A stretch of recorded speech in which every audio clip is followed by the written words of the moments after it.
2026 is the year of the horse according to the Chinese lunar calendar. It can be said that horses hold a significant position and symbolic meaning in Chinese culture, representing strength, speed and loyalty.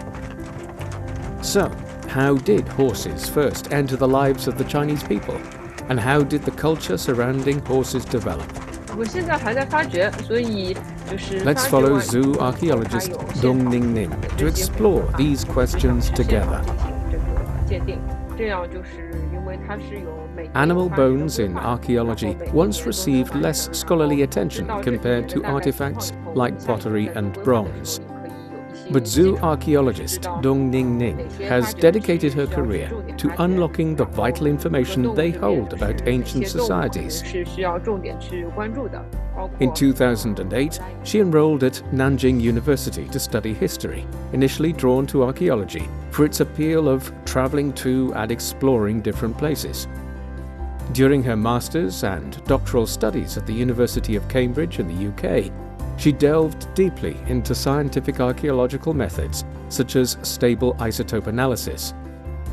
This experience helped her realize that zoo archaeology serves as a bridge connecting archaeology, biology, and chemistry. In 2017, she returned to China and joined Fudan University, one of the country's top higher learning institutes, which is based in the metropolis of Shanghai.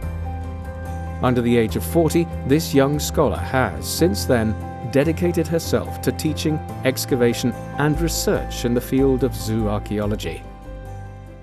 In 2019, she participated in the excavation of the Pazyryk cultural tombs in Qinghe County of Xinjiang Uyghur Autonomous Region in northwest China. The tombs date back more than 2,300 years. During that excavation, she discovered that almost every tomb contained sacrificial horses, which sparked her strong interest in horse-related archaeology. Dong Ningning explained that wild horses had already roamed the lands of China hundreds of thousands of years ago. At a roughly 100,000-year-old archaeological site in central China's Henan province, researchers uncovered the bones of the so-called Shuchang man, alongside a large number of horse and cattle bones. This excavation proves that humans at that time had already mastered the skills of hunting wild horses. But domesticated horses were not originally tamed in China. They were first domesticated in a region in southern Russia and later introduced to China.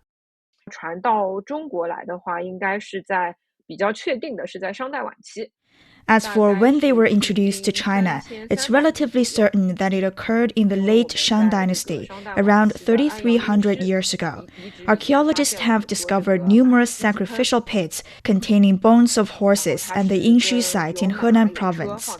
The site dates back to the late Shang dynasty. The sudden appearance of such a large number of this previously unknown local breed indicates that this was a case of the intensive utilization of an introduced domesticated species. Dong explained that no pathological traces were found on the bones of these late Shang dynasty horses, suggesting they were not utilized during their lifetimes, but were specifically raised for sacrificial purposes. This represents the first phase of domesticated horses in China after their introduction, serving as sacrificial offerings. During the following Zhou dynasty, the horse and carriage burial pits excavated at the Xijia Cemetery in northwest China's Gansu province revealed significant pathological changes in the horse bones. These pathological features were primarily observed in the thoracic vertebrae, the front part of the lumbar vertebrae, and the limb bones. These pathological characteristics serve as evidence that the horses were used for labor during their lifetimes. They were harnessed to pull carriages and bear weight, leading to skeletal changes such as hyperostosis and bone spurs. This indicates that horses were already widely utilized for labor purposes by the Zhou dynasty about 3,000 years ago. However, clear archaeological evidence for horses being ridden emerged later. It was not until the Warring States period that we obtained clearer archaeological evidence showing horses could not only pull carriages, but also be ridden. Riding is the most widely understood function of horses today. Pathological changes indicative of riding have been identified on excavated horse bones from that period, which spans from the 5th century BC to the 3rd century BC. In ancient Chinese society, horses were not only a means of transportation, but also a symbol of social status. In classical Chinese, horses of different sizes, coat colors, and ages were denoted by distinct characters, reflecting the importance of horses in ancient Chinese society. The character Si in the idiom Sima Nanjui actually originates from the ancient system of carriages pulled by 4 horses. Sima Nanjui means that even with a team of 4 horses, one cannot catch up with spoken words. The idiom emphasizes that a spoken word or promise cannot be taken back.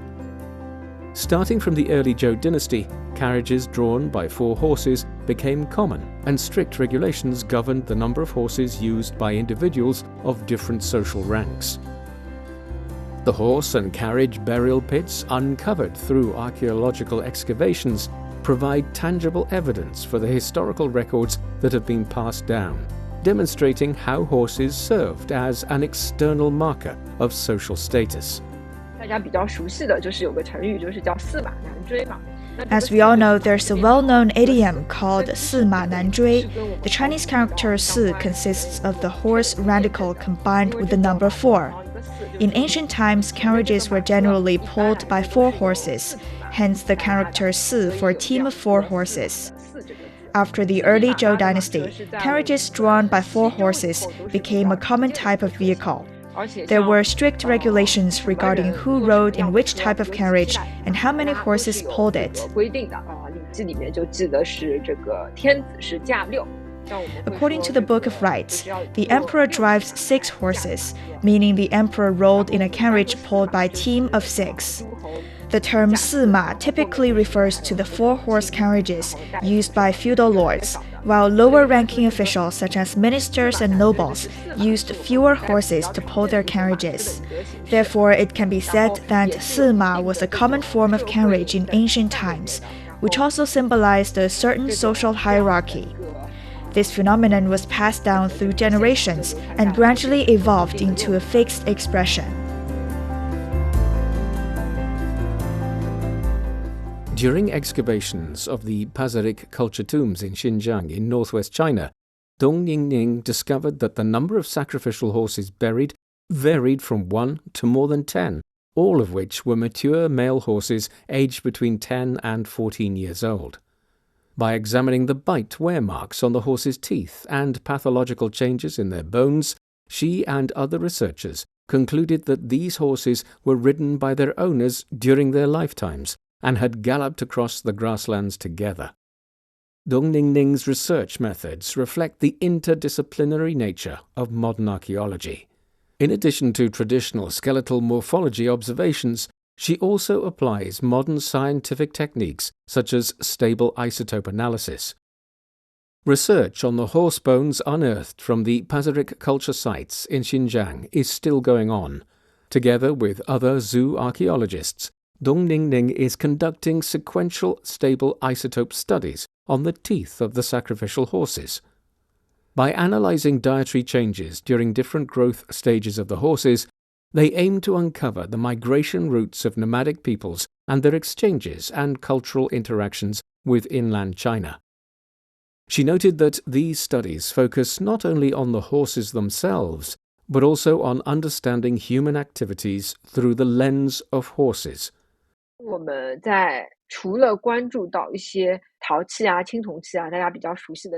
In archaeological excavations, besides artifacts such as pottery and bronzeware, which are well-known areas of archaeological research, animal bones are also crucial remains that reflect human activities of the time.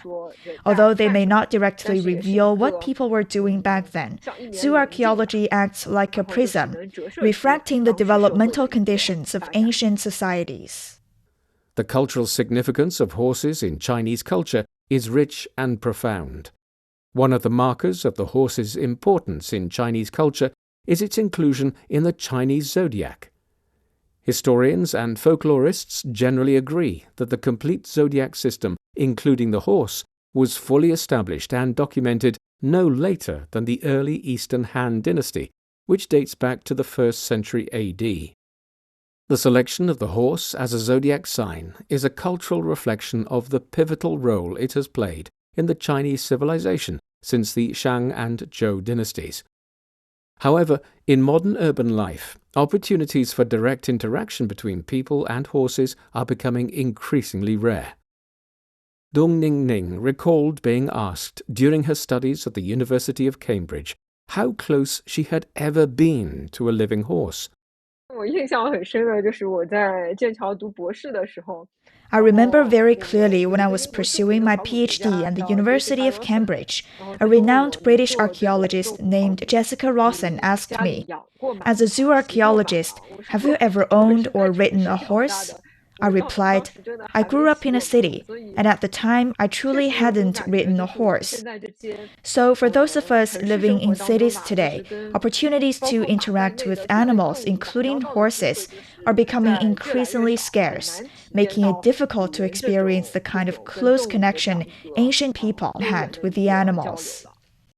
It is precisely because of this that, as a zoo archaeologist, she cherishes even more the possibility of reconstructing such human-animal relationships through archaeological research. Dong Ningning specifically mentioned the ancient Chinese story of the 1,000-mile horse and its discoverer, Bo Le, likening zoo archaeologists to Bo Le, capable of uncovering the information preserved in ancient horse remains and reconstructing the history of their interactions with humans. 因为正好是马年，然后我们一直讲到马，其实会说就是 Since 2026 happens to be the year of the horse, and we often think of the story of the 1,000-mile horse and its discoverer Bo Le when discussing horses in Chinese culture. I believe zoo archaeology, especially when it comes to the study of horses, embodies this very relationship. Zoo archaeologists are, in a sense, like Bo Le. They unearth ancient horses, and through research, they uncover more information, reconstructing what these horses were like and how they interacted with humans. Dong Ningning admits that fieldwork in archaeology is incredibly challenging. But as someone who has loved history and travel since childhood, she finds joy in it nonetheless. 就是我们在新疆当时发掘的时候。 During our excavation in the Xinjiang Uyghur Autonomous Region, I think it was the toughest conditions I've ever encountered. We were working in the Gobi Desert. We relied on a diesel generator for power every day. Whenever the weather suddenly turned, like when hail started falling, everyone would drop everything and rush to turn off the generator to protect it. Otherwise, our work couldn't continue. There was no tap water either. We had to fetch water from a nearby mountain spring. Sometimes the sandstorms were intense. I'd wake up in the morning to find half my face covered in sand. Nights could be daunting, like having to use the bathroom in the dark. But the moment I opened the tent flap, I was amazed by the sky filled with stars, and even the Milky Way was visible. It felt like a world completely different from city life. In the Gobi Desert, after the sandstorm passed, Dong Ningning stood at the excavation site, gazing up at the starry sky. The Milky Way was clearly visible, and she felt a wondrous connection with the people who had lived there thousands of years ago. 也是感觉其实考古人很多的情怀就是在于有这个诗与远方。 I think what actually drives archaeologists like me forward is the romance of adventure and distant lands. Although the conditions are tough, you get to see different environments, experience life within them, and interact with diverse groups of people. These things, I think, are hard to gain from many other jobs. By experiencing different lifestyles and communicating with different people, you gradually broaden your horizons. This helps you understand the perspectives of different people and cultures, and ultimately it helps you discard certain prejudices and embrace a more diverse way of life. For Dong Ningning, those once overlooked animal bones have now become keys to unlocking the doors of ancient societies. In 2026, the year of the horse, she will continue to travel between the field and the laboratory, using scientific methods to reconstruct the developmental journey of the horse in Chinese history and culture.